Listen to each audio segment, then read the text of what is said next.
حبیب کا فارم بہت بڑا تھا، وہ بہت پیسے والا تھا، ہو سکتا ہے اس لیے نذیرہ کا اس کے ساتھ کوئی معاملہ ہو۔ میں نے خود ہی سوچنا شروع کر دیا تھا۔ مجھے نذیرہ سے بہت ہی خار آئی ہوئی تھی، اس نے میری ساس کے سامنے مجھے نفسیاتی ٹھہرا دیا تھا، اس لیے میں نے سوچا کہ اب تو میں بال کی کھال اتاروں گی اور نذیرہ کا ایسا راز پتہ کر کے رہوں گی کہ سارے گاؤں میں اس کی بدنامی ہوگی۔ مگر مجھے کیا معلوم تھا کہ جس راز کے پیچھے میں لگنے والی ہوں وہ باجی نذیرہ کا نہیں بلکہ پورے اوکاڑا کا ہی راز ہے۔ نذیرہ کے جانے کے بعد میری ساس میری دیورانی کلثوم کے کمرے میں گئی اور دروازہ بند کر لیا۔ آج سے پہلے سے کبھی نہیں ہوا تھا۔ میں حیرانی سے بند دروازے کو تک رہی تھی کہ اس کے بعد ایک عجیب بات ہو رہی تھی۔ کوئی 1 گھنٹے بعد میری ساس کلثوم کے کمرے سے نکلی تو ان کے چہرے پہ ایک گہری مسکراہٹ تھی۔ موقع دیکھ کر میں کلثوم کے پاس گئی اور اسے پوچھا، یہ ساس تمہارے کمرے میں کیا کرنے کے لیے آئی تھی؟ میری بات پر وہ بوکھلا گئی، کہنے لگی، کچھ نہیں، وہ تو بس ایسے ہی میری طبیعت پوچھنے آئی تھی۔ اس کی بات پر میں نے عجیب نظروں سے اسے دیکھا۔ میں اچھی طرح جانتی تھی کہ وہ مجھ سے جھوٹ کہہ رہی ہے، لیکن کیوں؟ میرے دوبارہ سوال کرنے پہ بھی جب اس نے کچھ نہیں بتایا تو میں خاموشی سے واپس لوٹ آئی۔ اگر میری ساس کے ساتھ میرے تعلقات اچھے ہوتے تو میں ان سے خود پوچھ لیتی، لیکن وہ مجھے بالکل بھی پسند نہیں کرتی تھی، کیونکہ ان کے بیٹے نے مجھ سے اپنی مرضی سے شادی کی تھی اور میں شہر سے شادی ہو کر گاؤں آئی تھی۔ اور پھر میرا اس سے بھی بڑا گناہ یہ تھا کہ میں اب تک ان کے بیٹے کو اولاد نہیں دے سکی تھی۔ جب 3-4 دن بعد کلثوم کی طبیعت کچھ ٹھیک ہوئی تو میری ساس دوپہر کے وقت اسے لے کر گھر سے نکل گئی۔ میں نے پوچھا بھی کہ آپ دونوں کہاں جا رہے ہیں، لیکن میری ساس کہنے لگی کہ تم اپنے کام سے کام رکھا کرو، ہر معاملے میں ٹانگ اڑانا نہ ضروری نہیں ہے۔ میں نے کلثوم کی طرف دیکھا تو اس نے مجھ سے نظریں چرا لیں اور یہی بات مجھے کھٹک گئی۔ میری ساس اور کلثوم دونوں مل کر نہ جانے ایسا کیا کر رہے تھے جسے مجھ سے چھپانے کی ضرورت پیش آ گئی تھی۔ میں جاننا چاہتی تھی لیکن کوئی طریقہ سمجھ نہیں آ رہا تھا۔ میرا دیور اور شوہر بھی ابھی تک لوٹ کر نہیں آئے تھے۔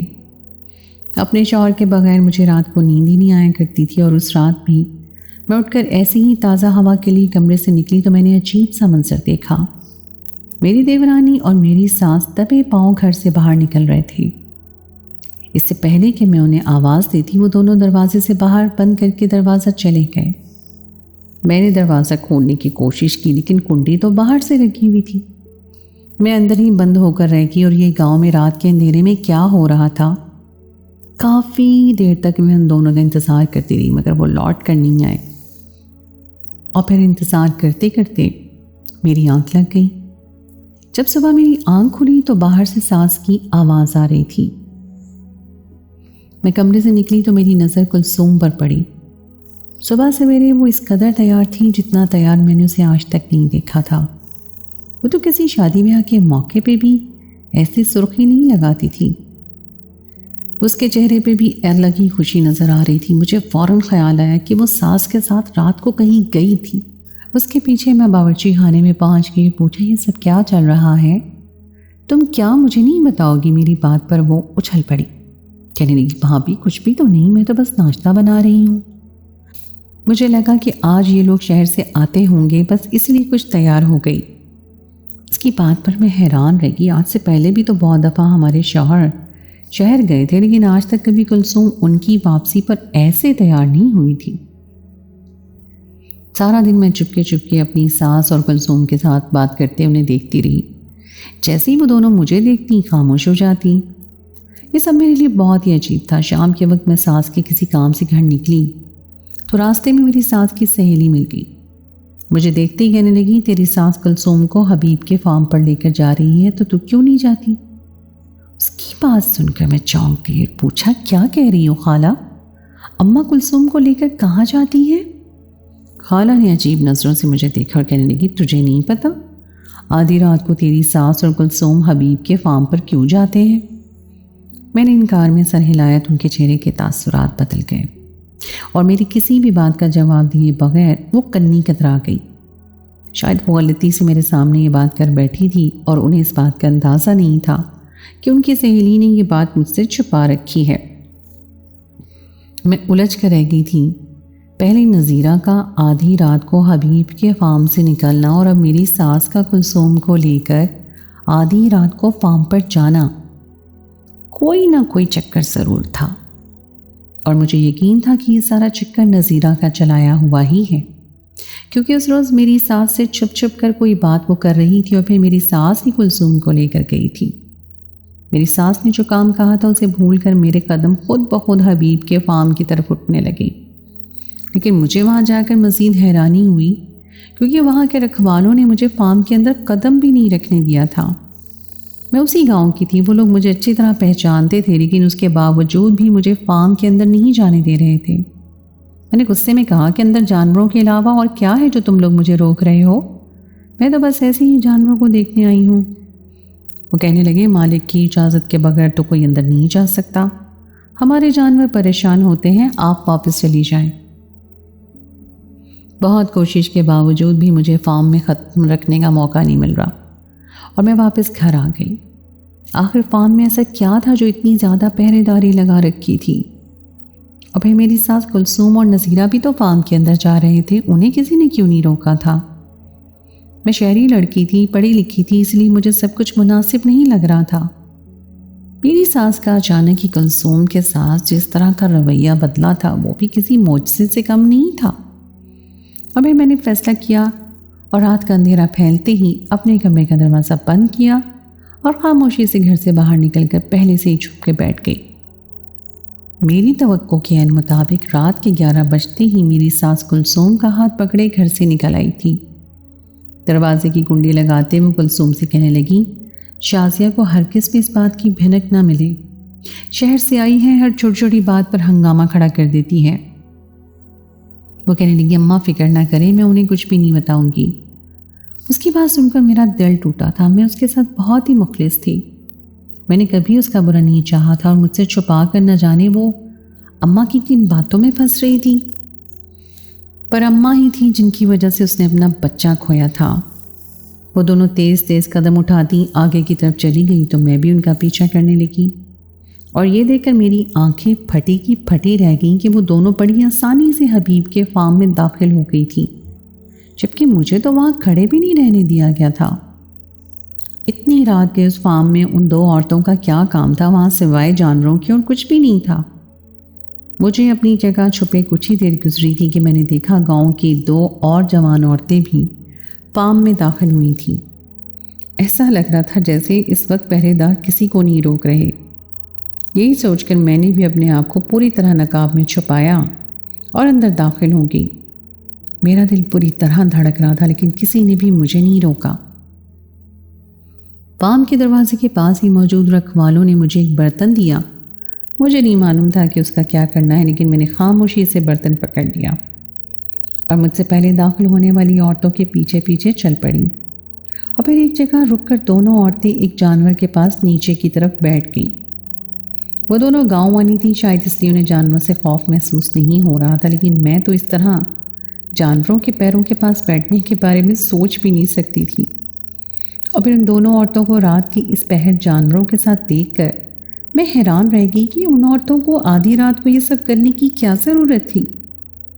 کافی دیر بعد دونوں عورتیں اپنا برتن اٹھائے فارم کے ایک طرف بنے کمرے میں چلی گئی۔ مجھے سمجھ نہیں آ رہی تھی میں کیا کروں، میں تو ایسا کچھ بھی نہیں کر سکتی تھی جیسا وہ عورتیں کر رہی تھیں، لیکن اگر مجھے سچ جاننا تھا تو مجھے بھی یہی کرنا تھا، اس لیے میں نے خود کو مضبوط کیا اور بہت مشکل سے جانور کے قریب گئی۔ اس کے پیروں کے پاس بیٹھتی میری جان نکل رہی تھی، لیکن میں دل ہی دل میں دعا کرتی اپنے مقصد میں کامیاب ہو گئی۔ کچھ ہی دیر میں میرا برتن بھی تیار تھا اور میں اپنا برتن لے کر اس کمرے میں گئی تو حیران رہ گئی۔ اندر تو چھوٹے چھوٹے ڈھیر سارے کمرے بنے ہوئے تھے، بظاہر وہ ایک بڑا سا کمرہ دکھ رہا تھا، لیکن اس کے اندر بہت سے کیبن تھے۔ وہاں موجود ایک آدمی نے مجھے بھی ایک کیبن کا دروازہ کھول کر اندر جانے کا اشارہ دیا۔ مجھے ایک دم خوف آنے لگا، نہ ہی میری ساس مجھے کہیں دکھا دے رہی تھی اور نہ ہی کلثوم۔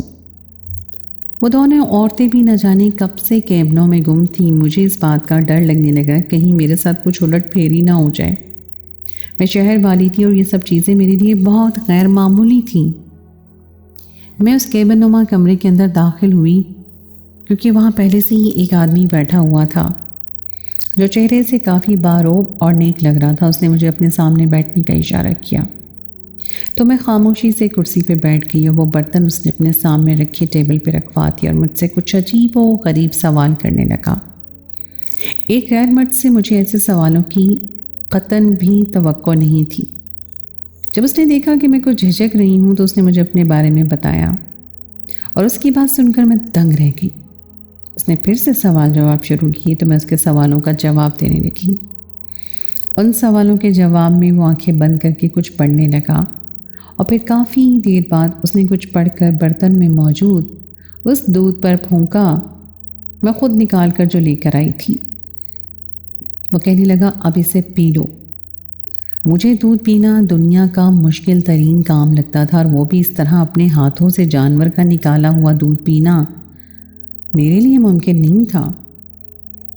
مگر اسے دکھانے کے لیے میں نے اس برتن کو اپنے منہ سے لگایا اور دھیرے دھیرے سارا دودھ نیچے کو گراتی گئی۔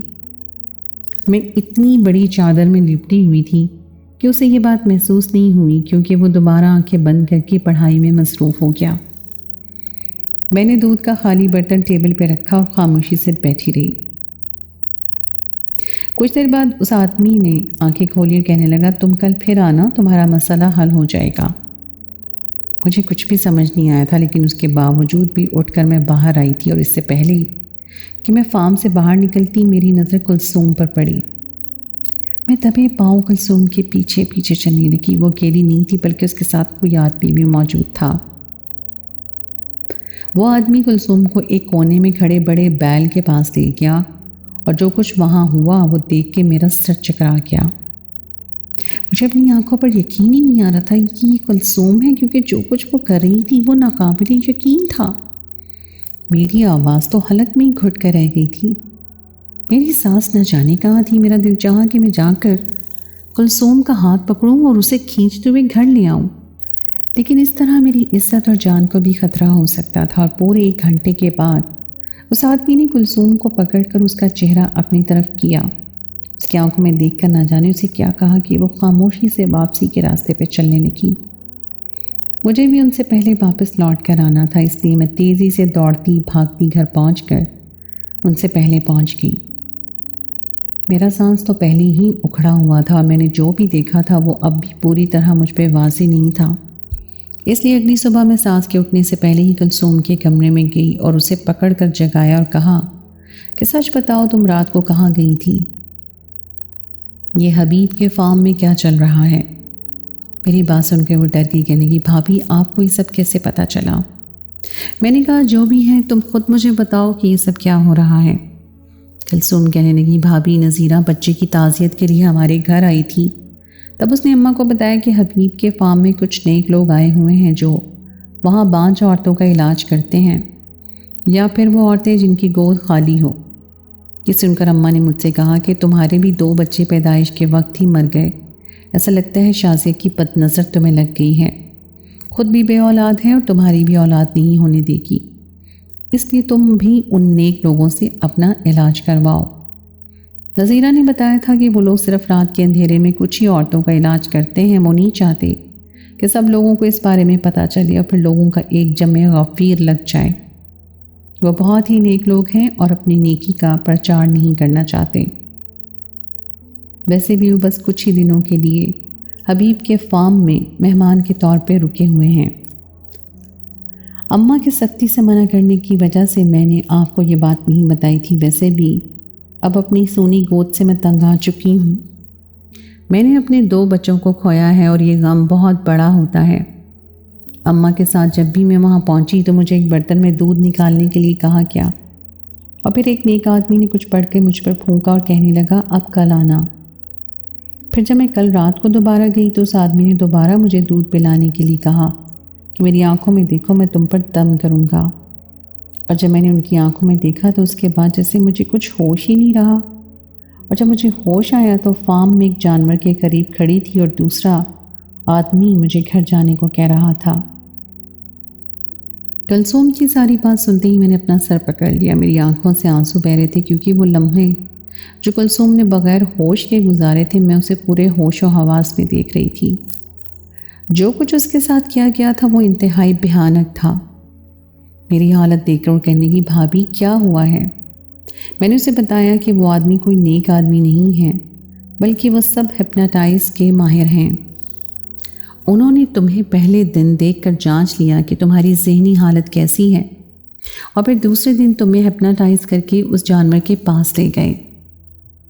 تم اپنے ہوش میں نہیں تھی، اس لیے جیسا وہ آدمی کہتا گیا تم کرتی گئیں، اور تم نے خود ایک جانور کے ساتھ ایسی نازیبا حرکات کی ہیں کہ میں بیان نہیں کر سکتی، اور وہ ساری حرکتیں انہوں نے ویڈیو میں ریکارڈ کی ہیں۔ جب اس آدمی نے تمہاری آنکھوں میں آنکھیں ڈال کر تمہیں گھر واپس آنے کا حکم دیا، تب میں سمجھ گئی کہ تمہیں ہپناٹائز کیا گیا ہے۔ ساری بات سن کر کلثوم کے رونگٹے کھڑے ہو گئے تھے۔ میں نے اسے تسلی دی اور فوراً اپنے شہر والے چاچو کو فون لگایا، جو پولیس میں ایک اچھے عہدے پر تھے۔